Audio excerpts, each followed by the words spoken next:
Crônicas do Amanhecer. Por Feijão, Centro Espírita Allan Kardec de Balneário Gaivota, 9 de junho de 2020. Como sonhamos durante uma pandemia, parte 4. S.B. Chostowska sobre insônia e surrealidade no Biliterário em 19 de maio de 2020. Um dos sintomas do coronavírus é a fadiga abismal. Abismal é a primeira palavra que me vem à mente quando me lembro de me olhar no espelho há 2 meses. O feedback dos amigos confirmou que os círculos cinzentos sob meus olhos eram incomuns, mas ninguém parecia especialmente preocupado. Diziam que combinavam bem com a personalidade romântica de um escritor, ressuscitando o clichê do poeta consumista mantido por paixões turbulentas e lucubração, drenado de vitalidade pela decadência e pelo baço, vigiando a humanidade enquanto ela dormia. Eu ri, até recentemente, não pensei mais no cansaço que tomou conta do meu rosto. Quando um vírus impediu que uma civilização passasse do sonambulismo para um futuro insônico? Nunca. Não há razão para que ele venha em nosso socorro agora. Você pode objetar que está dormindo mais e melhor do que nunca. Mas esse novo prazer é temporário, improvável que sobreviva ao retorno ao normal. O sistema em que vivemos é o inimigo mortal do sono. Não está configurado para isso. Estamos sendo roubados da vida onírica dos sonhos oníricos à medida que diminuímos o sono progressivamente para liberar a atenção para o trabalho, maximizando a vigília para aproveitá-la. Para sobreviver ou ter sucesso, estamos fazendo isso sozinhos.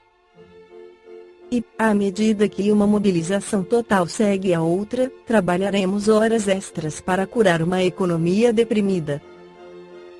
É por isso que viver o presente viral geralmente parece um alívio.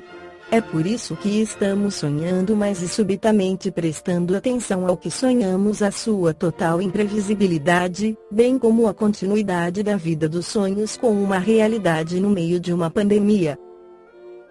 A realidade se infiltra em nossos sonhos, como se fosse uma ressaca ou explícita, transformando-nos em ladrões noturnos de desinfetantes para as mãos ou, mais surrealmente, em criadores de máscaras faciais de cadeiras encolhidas. Se pudéssemos transformar nossos sonhos em realidade, vai o refrão genérico do pensamento positivo. Esse desejo, esse sonho silenciosamente entoado, que muitos de nós temos hoje em dia, alivia o significado das palavras de Yeats nos sonhos, começa a responsabilidade. Poderíamos ter ouvido isso de maneira mais direta: cuidado com o que você deseja. Seja cuidadoso, seja quem for, corona ou sem coroa, coroa ou sem coroa.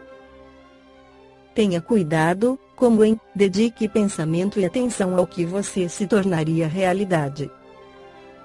Nas próximas semanas e meses, é provável que nossos sonhos se tornem mais sombrios e cheios de ansiedade. Eles apresentarão aspectos de nossa nova realidade, da qual temos todos os motivos para fugir para a fantasia. Antes, porém, encaramos os sonhos com o olhar frio do analista social, vendo neles os sintomas não de um vírus, mas de um declínio humano e falha em apoiar nosso planeta. Antes, entediados com nossos brinquedos de distração em massa, escolhemos como um refúgio, onde não precisamos mais pensar no que está acontecendo, podemos abraçar o mundo dos sonhos como recreio íntimo da imaginação. Ou na linguagem utilitária a qual ainda estamos apegados, veja-a como uma ferramenta para visualizar o que vem a seguir. O que vem após o bloqueio? Que mundo gostaríamos de ver do outro lado? Enquanto ficamos em casa, passando mais tempo com as nossas fantasias e as dos outros sobre o que faremos depois da crise, devemos estar à procura de sonhos felizes nos quais não somos os protagonistas. Quero chamar esses sonhos de utópicos, porque são sociais e implicitamente incluem todos. Ainda assim, não são utopias no sentido clássico de serem imagens de um ideal ou de uma ordem social significativamente melhor. Eles não nos causam noites insones à medida que construímos mundos virtuais na esperança de encontrar uma solução para a infelicidade generalizada em algum redesenho perfeitamente ilusório da sociedade, nem nos dão dores de cabeça quando agimos em prol de nossos grandes planos irremediavelmente tendenciosos. Provavelmente encontraremos uma solução quando estivermos dormindo. Então, por que não dormir durante tudo, enquanto pudermos gerenciar fisicamente? Um ano de descanso e relaxamento é uma premissa maravilhosa para um romance. Um sonho realizado até. Tempo fora, tempo limite fora do tempo, pode ser salubre perder tão radicalmente a noção. Também pode ser desorientador. Quando as coisas desmoronam à nossa volta quando não estão? E, a menos que lutemos contra uma infecção ativa, dormir sem moderação, embora não seja irresponsável por si só, é depressivo e insustentável. S.B. Chrostowska é professora de Ciências Humanas e Pensamento Político e Social na Universidade de York, Toronto. Ela é autora de Literatura em Julgamento: O Surgimento do Discurso Crítico na Alemanha, Polônia e Rússia, 1700-1800, 2012, Permissão a Novel 2013, Matisa Lightbook 2015. 2 Editora 2019 Coeditor de Usos Políticos da Utopia Novas Perspectivas Marxistas, Anarquistas e Radicais Democráticas 2017 O Espírito André Luiz pela psicografia de Francisco Cândido Xavier no livro Os Mensageiros também fala sobre o sono. Aniceto, Vicente e eu, em companhia de outros amigos, fomos ao pequeno jardinzinho que rodeava a habitação. As flores veludosas recendiam. A claridade espiritual ambiente, como que espancava as sombras da noite. Respirando as brisas cariciosas que sopravam da Guanabara, reparei, pela primeira vez, no delicado fenômeno, que não havia observado até então. Uma pequena carinhosa, enquanto a mãezinha palestrava com um amigo, despreocupadamente, colheu um cravo perfumoso, num grito de alegria. Vi a menina colher a flor, retirá-la da haste, ao mesmo tempo em que a parte material do cravo murchecia, quase de súbito. A senhora repreendeu-a, com calor: que é isso, Regina? Não temos o direito de perturbar a ordem das coisas. Não repitas, minha filha. Desgostaste a mamãe. Aniceto, sorrindo bondoso, explicou discretamente: esta é a nossa irmã Emília, servidora em nosso lar, que vem ao encontro do esposo ainda encarnado. E ele virá até aqui? Interrogou Vicente, curioso. Virá pelas portas do sono físico, acrescentou nosso orientador, sorridente. Estas ocorrências, no círculo da crosta, dão-se aos milhares, todas as noites. Com a maioria de irmãos encarnados, o sono apenas reflete as perturbações fisiológicas ou sentimentais a que se entregam. Entretanto, existe grande número de pessoas que, com mais ou menos precisão, estão aptas a desenvolver este intercâmbio espiritual. Segue narrando André Luiz. No salão acolhedor de Dona Isabel, permanecemos em plena atividade. Lá fora, começara o aguaceiro forte, mas tínhamos a nítida impressão de grande distância da chuva torrencial. Logo às primeiras horas da madrugada, o movimento intensificou-se. Muita gente ia e vinha. Numerosos irmãos, explicou o orientador, encontram-se neste pouso de trabalho espiritual, na esfera que os encarnados chamariam sonho. Não é fácil transmitir mensagens de teor instrutivo, nessa tarefa, utilizando lugares comuns, contaminados de matéria mental menos digna. nas oficinas edificantes, porém, onde conseguimos acumular maiores quantidades de forças positivas da espiritualidade superior, é possível prestar grandes benefícios aos que se encontram encarnados no planeta. Acentuei minhas observações, verificando que muitas das pessoas recém-chegadas pareciam convalescentes, titubeantes, algumas se mantinham de pé, sob o amparo de braços carinhosos. Eram os amigos encarnados a se valerem do desprendimento parcial, pelo sono físico, que se reuniam a nós, aproveitando o auxílio de entidades generosas e dedicadas. Reconhecia, entretanto, que a maior parte não entendia, com precisão, o que se lhes desejava dizer. Muitos pareciam doentes, incompreensivos. Sorriam infantilmente, revelando boa vontade na recepção dos conselhos, mas grande incapacidade de retenção. Eu estudava os quadros ambientes, com justa estranheza.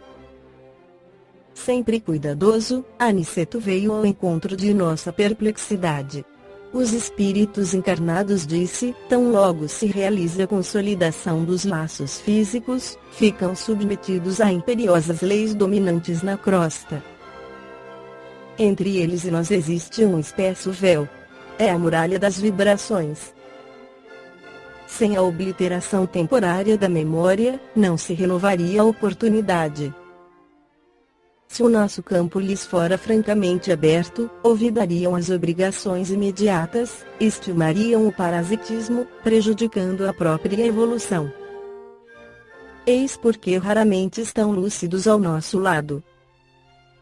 Na maioria dos casos, junto de nós, permanecem vacilantes, enfraquecidos. Vejam aquela jovem senhora encarnada, em conversa com a vovozinha que trabalha conosco, em nosso lar. Continua Andréa Luiz, a jovem senhora não respondia, mas seus olhos semilúcidos estavam cheios de pranto. Demonstrava no gesto vago uma consolação divina, recostada ao seio carinhoso da devotada velhinha. Esta irmã se lembrará de tudo, ao despertar no corpo físico, perguntei, intrigado, ao nosso orientador. Aniceto sorriu e esclareceu, sendo a voz superior e ela inferior, e, examinando ainda a condição dos planos de vida em que ambas se encontram, a jovem encarnada está sob o domínio espiritual da benfeitora. Entre ambas, portanto, há uma corrente magnética recíproca, salientando-se, porém, que a vovó amiga detém uma ascendência positiva. A neta não vê o ambiente com precisão, nem ouve as palavras integralmente. Não esqueçamos que o desprendimento no sono físico vulgar é fragmentário e que a visão e a audição, peculiares ao encarnado, se encontram nele também restritas. O fenômeno, pois, é mais de união espiritual que de percepções sensoriais, propriamente ditas. A jovem está recebendo consolações positivas, de espírito a espírito. Não se recordará, despertando nos véus materiais mais grosseiros, de todas as minúcias deste venturoso encontro que acabamos de presenciar. Acordará, porém, encorajada e bem disposta, sem poder identificar a causa da restauração do bom ânimo.